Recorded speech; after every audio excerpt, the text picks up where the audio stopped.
우울증 얘기를 하면 자살 충동, 죽음 이것과 같이 얘기 안 할 도리가 없죠. 예. 그런 사연이 많았어요. 굉장히 많았는데 그 중에서 한 사연 같이 얘기를 좀 해볼게요. 30대 중반 여성입니다. 초등학생 때부터 죽음에 대한 생각을 많이 했습니다. 중학교 때는 어차피 죽을 생각이었기에 공부도 안 했습니다. 무단결석, 가출 등 문제를 일으키는 문제아였습니다. 그 시도 실패 후에는 죽는 것이 생각보다 어렵고 준비가 필요하구나 하는 생각을 했습니다. 저에게 쏟아지는 관심을 돌리지 않으면 다시 자살 시도를 하기가 쉽지 않을 것 같다는 생각이 들어서 중3 말부터 공부를 하기 시작했습니다. 공부를 잘하면 별 문제 없이 잘 지낸다고 생각하니까요. 그렇게 모범생으로 탈바꿈했습니다. 그러면서 자살 방법, 장소 등에 대해서 알아봤습니다. 하지만 죽을 기회를 엿보다가 다른 사람 눈에 띄지 않는 자해만 여러 차례 하면서 제대로 된 자살 시도는 다시 하지는 못했습니다. 죽으려고 하면 엄마가 마음에 걸렸습니다. 제가 죽으면 엄마가 너무 불행해질 것 같았습니다. 엄마가 살아계시는 동안에는 살아보자 마음 먹었다가도 꼭 그래야 하나 하는 생각도 들고 그렇게 30을 넘게 살아왔습니다. 생각을 안 하려고 노력하면 괜찮아지기도 해서 생각할 틈이 없이 바쁘게 지내다가도 가끔씩 정신이 돌아오면 다시 죽음에 대해 생각합니다. 직장도 다니고 있습니다. 사람들을 만나면 웃으면서 이야기할 수 있습니다. 주변 사람들은 제가 밝은 사람이라고 생각합니다. 좋은 학교를 졸업했습니다. 유학 와서 외국에서 취업까지 했습니다. 그러나 삶에 대한 아무런 계획도 기대도 없습니다. 내일 당장 죽는다고 해도 괜찮아요. 예전처럼 제가 존재한다는 것 자체로 너무 괴롭지는 않아서 자해를 하거나 적극적으로 죽으려고 애쓰지는 않습니다. 하루하루 평범하게 살아가는 게 가능해진 것만으로도 기적적인 발전이기도 하고 이 이상을 바라는 건 욕심 같기도 하지만 죽음보다 삶을 더 바라게 되는 건 저에게는 무리일까요? 대학생 때 학교에서 하는 심리검사를 했다가 상담 권유를 받았습니다. 상담 전에는 비밀 보장이 된다고 해서 사실대로 말했다가 상담실에서 제가 자살할 것 같다고 엄마에게 전화를 했습니다. 그 뒤로는 상담실 근처에도 안 가다가 몇 년 후에 용기를 내서 상담을 받으러 갔었는데 제가 말을 잘 못해서인지 상담이 중단됐습니다. 상담 말고 혼자 해볼 수 있는 방법이 혹시 있을까요? 알려주실 수 있다면 저에게는 큰 도움이 될 것 같습니다. 이런 친구가 있다면 어떻게 어디서 어떻게 얘기를 해야 될까? 문득 친구한테 이런 얘기를 우리가 살면서 들을 수도 있어요. 사실은 모범생으로 한참 살아서 공부도 했고 유학도 갔고 직장도 얻고 지금 잘 나름대로 밝게 잘 지내는 것 같다고 해요. 근데 이분 얘기를 이렇게 쭉 듣다 보면 이런 느낌이 저는 들었어요. 사는 것보다 죽음이 훨씬 더 친한, 더 익숙한, 좀 더 가까운. 초등학생 때부터 죽음을 생각했고 중학교 때는 시도를 했고 이랬잖아요. 그러니까 굉장히 30대 중반의 여성인데 죽음에 대한 생각, 감정, 죽을까 말까 이런 것과 오랫동안 함께 해왔던 느낌인 거죠. 여기 중간에 뭐라고 표시했냐면 생각을 안 하려고 노력하면 괜찮아져서 생각할 틈 없이 바쁘게 지내다가도 가끔씩 정신이 돌아오면 다시 죽음에 대해서 생각합니다. 그러니까 죽음이 디폴트 값이고 삶이 조금 예외적인 약간 이런 마음이 들 만큼 죽음에 대한 비중이 훨씬 더 많은데 그게 무겁거나 막 침울하거나 꼭 그렇다기보다 굉장히 익숙하고 가까운 느낌이 많이 들었어요. 그런 경우 있잖아요. 혈압이 굉장히 높은 사람이 있어요. 그러니까 우리가 보통 120에 80이 정상이다. 근데 이렇게 혈압을 재보니까 막 180, 190 돼요. 예를 들어서. 그럼 이게 고혈압이고 그러면 큰일 나잖아요. 그러니까 혈압약을 써가지고 혈압을 이렇게 뚝 떨어뜨리면 정상으로 120이나 130으로 하면 그 사람은 위험해져요. 왜냐면 180이나 190이 절대치로는 굉장히 고혈압이고 위험한 상태라고 할 수 있지만 그 사람은 180, 190 상태로 오랫동안 만약에 지낸 거예요. 지내면 몸의 여러 기관들이나 여러 것들이 몸의 상태가 혈압 180, 190에 맞게 이렇게 전체적으로 재정렬, 적응을 하고 있는 상태인 거예요. 근데 그런 전체적인 그런 조응이나 조화나 이런 것들을 갑자기 약을 떨어져서 혈압만 뚝 떨어뜨리면 단일하게 혈압만 뚝 떨어뜨리면 그럼 온몸이 다 어긋나는 거죠. 그러면 굉장히 위험해요. 그래서 혈압이 오래 높아져 있다고 판단이 되는 사람한테 혈압 강화제를 금방 여기를 뚝 떨어뜨리진 않아요. 어떤 상황이 있으면 그 상황에 나름대로 다 적응을 하고 있기 때문에 그렇죠. 저는 이분이 죽음과 오랫동안 적응하고 친해지고 친밀해지고 어떤 친구보다도 옆에 두고 가까이 있었던 친구 같은 느낌이 들었어요. 그러니까 대학 때 상담실에 갔다가 얘기를 했는데 이 사람이 자살 충동이 있을 수 있고 이거 사고 나겠다. 갑자기 집에는 죽으면 안 돼. 자살 충동이 있대. 그걸 막아야 되잖아요. 그러면 마치 180, 190 있는 사람의 혈압을 정상 혈압으로 떨어뜨리려고 하는 것과 비슷하니까 그리고 오래된 절친을 갑자기 걔랑 사귀면 안 돼. 걔랑만 오래 사귀었어요. 걔랑 사는 것이 삶이었어요. 죽음에 대한 생각, 죽음에 대한 마음, 죽을 수밖에 없는 내 존재 뭐 이런 생각 속에서 살아왔던 거예요. 죽음이 절친이었던 거예요. 갑자기 떼어내면 안 되는 것이요. 예의도 아니고 뭘 안다고. 혈압 200인 걸 보고 갑자기 혈압을 떨어뜨려야 됩니다. 의사가 뭘 안다고. 지금 혈압만 재봤던 것뿐이잖아요. 그 혈압 그 상태가 심장하고 어떻게 연결이 되고 그 사람 일상하고 어떻게 연결돼 아직 모르잖아요. 제대로 모르면 제대로 정확하게 알 때까지 잘 집중하고 주목하고 알아봐야 되는 거예요. 혈압 한 번 쟀다고 200이니까 큰일 납니다. 이러면 터집니다. 죽습니다. 뭘 안다고. 그렇게 하고 몇 년을 살았는데 몇십 년을 살았는데 뭘 안다고. 그러면 안 되는 거죠. 예. 그 친구에 대해서 물어보기 시작해야 된다. 그 친구랑 평소에 어떻게 노는지, 무슨 얘기를 하고 지내는지, 그 친구랑 만나면서 뭐 좋았던 거는 뭐고, 나름대로 좋았던 게 있을 수 있잖아요. 그러면서 그 친구랑 지내면서 나름대로 뭐 미진하거나, 뭐 안 좋았거나, 그랬던 것도 있을 수도 있고, 그럼에도 불구하고 또 같이 그 친구하고만 지냈을 땐 또 이유가 있었을 거고, 그런 마음들, 그 친구와 지냈던 오랜 20년, 30년의 세월에 대해서 얘기를 물어보기 시작할 것 같아요.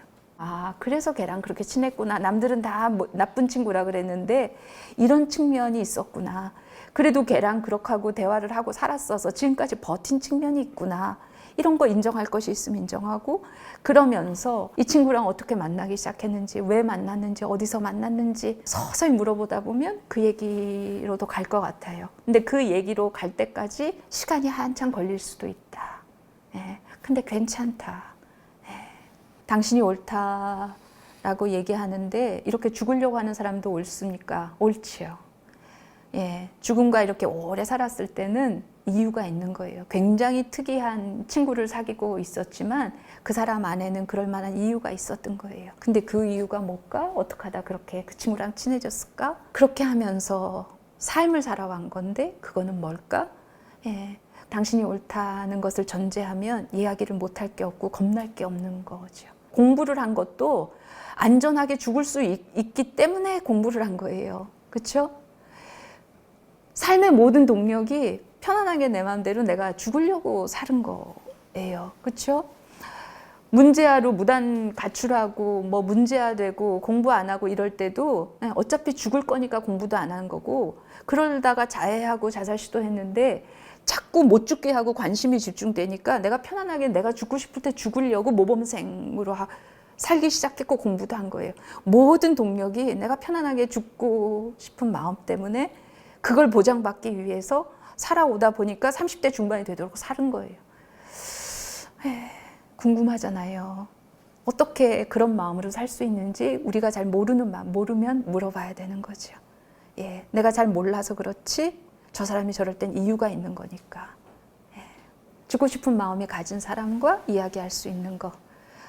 죽음을 무섭게 생각하고 위험하게 생각하고 나쁜 것으로 생각하면 얘기 못하죠. 얘기가 안 되죠. 예.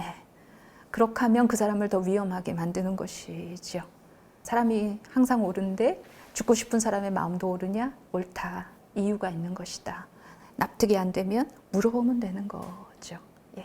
사연의 마지막에 뭐라 했냐? 상담 말고 혼자서 해볼 수 있는 방법이 혹시 있다면 알려주실 수 있나요? 그랬어요. 상담 말고 혼자 할 수 있는 거. 이 말을 다시 풀어서 얘기를 해보면 누구의 도움이라는 것, 그러니까 누군가 얘기한다는 것, 누군가와 함께 이 문제를 의논을 한다는 것은 죽음에 대한 거니까 사람들이 알면 말리는 것, 누군가랑 얘기하는 순간 바로 그건 그럴 수밖에 없잖아요. 그러니까 상담 말고라는 것은 지금 혼자서 하는 방법을 꼭 원해서라기보다 혼자서 하는 방법 말고는 내 이런 것은 다 말리고 내 마음을 몰라주고 뭔가 막고 그런 것이라는 전제가 있어서 그러는 것 같아요. 그래서 죽음에 대해서 누군가가 얘기할 수 있어야 된다고 생각해요. 친구의 동생이었는데 30대. 근데 얘가 아무래도 이제 너무 우울하고 뭐 집 밖에 안 나가고 좀 그런 것 같다. 그래서 이제 걱정이 되니까 언니가 이제 친구니까 부탁을 한 거죠. 얘가 좀 이런 것 같아. 나도 아는 아이고, 친구 동생이 아는 아이고. 그래서 이렇게 얘기를 했어요. 뭐 요즘에 어떻게 지내냐. 직장에서 굉장히 활발하게 활동하고 승진도 했고 얼마 전에. 그리고 굉장히 인정받고 연봉도 굉장히 올라가고. 예. 그러니까 바깥에서 전혀 이렇게 전혀 상상을 못하는데 이제 언니가 보기에는 집에서는 막 완전히 막 파김치가 되고 이게 너무 힘드니까 얘기를 부탁을 한 거죠. 그래서 이제 아는 친구니까 얘기를 이렇게 시작했는데 죽고 싶다는 거예요. 그래서 그렇구나. 그런 마음까지 드는구나. 예. 그러고선 조금 이렇게 기다리니까 사실은 시도도 해봤다는 거예요. 예. 그래서 이제 얘기를 조금씩 이렇게 하고 시작했는데 시도를 했다가 언니가 이렇게 좀 눈치를 챈 것 같으니까 그 다음에 자기가 방해받지 않고 죽을 수 있는 장소를 이렇게 답사를 다니기 시작한 거예요. 안전하게 발각이 되지 않는. 예. 그래서 쉬는 날 뭐 여행도 간다 그러고 이러면서 그런 데를 이렇게 가서 어디 가면 내가 발견이 안 되고 안전하고 편안하고 내가 원하는 방식대로 할 수 있는가를 이렇게 했다는 거예요. 울트라 이머전시인 거예요. 그렇잖아요. 시도도 했었고 근데 지금 아주 적극적으로 죽음에 대한 적극적인 욕구가 있는 거죠. 근데 그때부터 죽음에 대한 얘기를 시작한 거예요. 답사를 다니면서 죽을 때를 물색도 했겠지만 죽으려고 답사를 다니는 자기 그 가는 길이 멀잖아요. 운전을 하고 혼자 다니고 그러면서 내가 이러고 있는 처지에 대해서 얼마나 여러 가지 마음이 들었겠어요. 이러는 게 내가 진짜 잘하는 건가? 그런 회의가 왜 없겠어요. 그러면서도 꼭 가서 내가 안전하게 편안하게 죽어야 돼 이런 마음도 있고 오만 가지 마음들이 오고 가면서 답사를 다녔다는 거 아니에요. 그렇게 오만 가지 마음이 들었겠구나. 그러니까 그렇죠. 예. 그러면서 그 오만 가지 마음에 대해서 하나씩 얘기하기 시작한 거예요. 그러는 동안은 사람은 안 죽어요. 예. 옆에서 그 오만 가지 마음에 대해서 같이 얘기를 시작하면 천일야화처럼 끝나기 전에는 시간이 있는 거예요. 예. 그런 생각도 들어서 여유 있게 말리거나 어디 알리거나 무슨 조치를 취하지 않고 죽음에 대한 얘기를 시작한 거예요. 오만 가지 마음이 어떤 마음이었는지, 직장에서 멀쩡하게 잘 지낼 때는 또 어떤 마음인지, 그러면서도 그게 다 무의미한 건 또 어떤 생각 때문인지, 막지 않고 다급해하지 않고 조바심 내지 않고 답사를 다니면서 어떤 곳은 좋고 어떤 곳은 마음이 안 들드냐, 마음이 안 드는 건 왜 마음이 안 드느냐, 뭐가 거슬리느냐, 그러다 보면 그 친구가 생각하고 떠올리고 그런 죽음의 실체에 훨씬 더 가까이 다가갈 수 있는 거죠. 그러면 자기도 구체적으로 이렇게 떠올려 보진 않았지만 내가 이렇게 죽고 싶어 하는구나, 이런 마음이 있구나, 죽고 싶을 때도 내가 이런 걸 따지는구나, 살면서 내가 이런 게 되게 중요했구나, 근데 그런 게 가족들한테 번번이 좌절됐구나, 근데 막판까지 그걸 원하는구나, 이런 느낌도 들고. 죽음에 대한 이야기는 삶의 얘기기도 하고 삶의 얘기는 죽음과 연결이 돼 있기도 하고 그렇죠. 그래서 그 친구랑 그런 얘기를 하기 시작하다가 이제 만나지 못하면 밤에 전화로도 죽음에 대해서 밤에 얼마나 위험해요? 근데 얼마나 평화롭게 얘기를 했는지 몰라요. 그 중간에 어떤 일이 있었는지 사람들은 잘 알 수 없으나 그 친구하고 나하고는 알죠. 그러니까 누구와 이런 시간을 보낼 수 있는 것이다. 사람이 항상 옳다는 것만 알으면, 조바심 내지 않으면 언제든지 그럴 수 있다는 것을 같이 나누고 싶고 그래요. 그래서 혼자 어떻게 하는 것을 물어보는 게 액면 그대로 꼭 그 말이 아닐 수도 있다. 근데 질문을 그렇게밖에는 어떻게 다르게 해야 되는지도 모르는 상태인 거죠. 상담 말고요. 상담 아니니까 그냥 혼자 할래요. 뭐 이렇게밖에 생각을 할 수 없는 건데 실상은 마음은 그렇지는 않은 거죠. 마지막 사연이네요. 뭐 그냥 느낌, 오늘의 그냥 같이 하면서의 느낌도 좋고 네. 있으면 하고 정리를 할게요. 저는 아무리 힘들어도 죽음에 대해서는 많이 그렇게 친하진 않았어요. 그걸 많이 염원해 본 적은 없었는데 지인이나 친구가 그렇다면은 정말 같이 다녀주고 싶어요. 어떤 마음에서 그런지 진짜 궁금한 마음이 네. 생겼고 네. 그걸 볼 용기도 좀 생겼고 아, 네, 그래서 그냥 그래요. 정말 같이 다녀주면 얼마나 좋은 시간일까 그게 그 선생님과 아까 그분이 나눈 대화의 네. 시간처럼 덜 쫄고 네. 용기가 생겼다는 게 덜 죽음이라는 것에 이렇게 압도되거나 쫄지 않을 수만 있으면 네, 예, 그럼 좋으네요. 네, 네, 네, 예, 어땠어요 오늘? 이런 말을 해주는 사람이 곁에 한 명이라도 있으면 좀 어떨까 세상 별로 무섭지도 않을 것 같고 있었으면 어땠을까 그런 생각이 들었어요.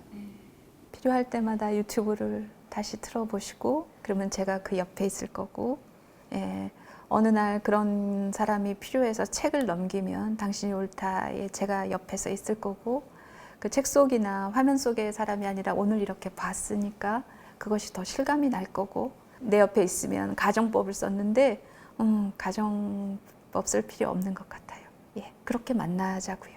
예, 그래요. 고맙습니다. 오늘 예, 여러 가지로 같이 해서 좋았어요. 네, 오늘 여기까지 하겠습니다.